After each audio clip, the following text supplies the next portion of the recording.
इस वक्त की बड़ी खबर ओबीसी आरक्षण को लेकर आई है, जहां चंद्रशेखर बावनकुले ने राष्ट्रवादी कांग्रेस पार्टी प्रमुख शरद पवार पर जोरदार हमला बोला।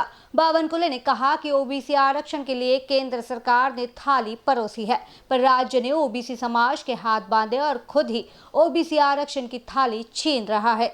और इस सब को नजरअंदाज कर शरद पवार ओबीसी समाज पर अन्याय कर रहे हैं। बावनकुले ने यह भी कहा कि राज्य सरकार एम्पिरिकल डेटा जुटाने के लिए निधि और जनशक्ति प्रदान नहीं करती। शरद पवार को केंद्र सरकार पर उंगली उठाने की बजाय इस संबंध में राज्य सरकार को निर्देश देने चाहिए। उन्होंने यह भी मांग की कि पवार को एम्पिरिकल डेटा एकत्र करने के लिए निधि जुटानी चाहिए।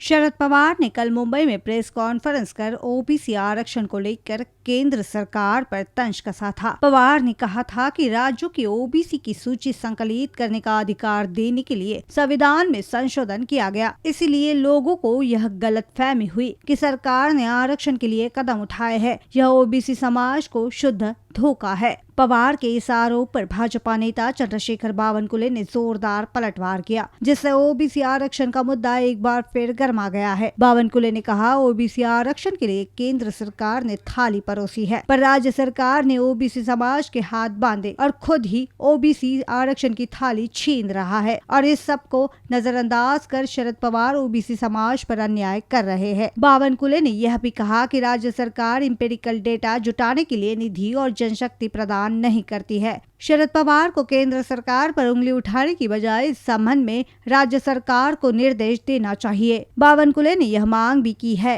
कि शरद पवार को इंपीरियल डेटा एकत्र करने के लिए निधि जुटानी चाहिए। एक तरफ पवार केंद्र को ओबीसी समाज के साथ धोखा करने का आरोप कर रही है और दूसरी तरफ बीजेपी पवार और राज्य सरकार को इसी मुद्दे पर लगातार घेर रही है। ऐसे में ओबीसी आरक्षण पर आगे क्या होता है, यह जानना बेहद महत्वपूर्ण है, जिस पर रहेगी BCN न्यूज की नजर।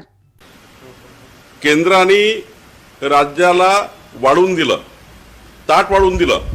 माननीय मोदीजींनी 127वी घटना दुरुस्ती करून राज्याला संपूर्ण ओबीसी बद्दलचे अधिकार दिले, पण शरद पवार साहेबांनी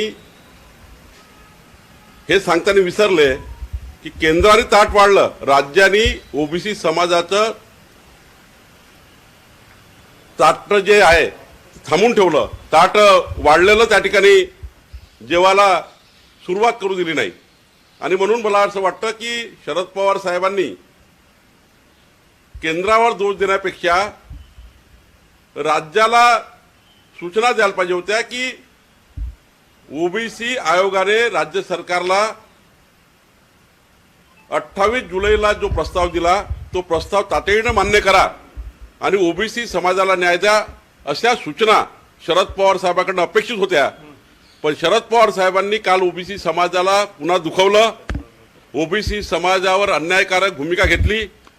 आणि जर केंद्र सरकारने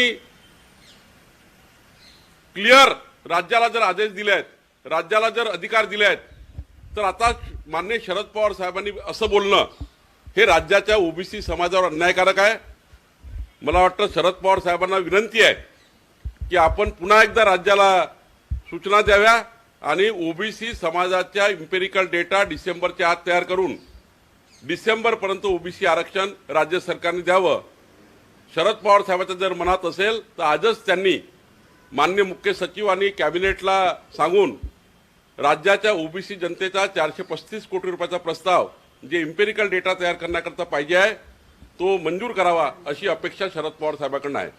कैमरा पर्सन अखिलेश भारद्वाज के साथ अभिषेक पानसे की रिपोर्ट, BCN न्यूज, नागपुर।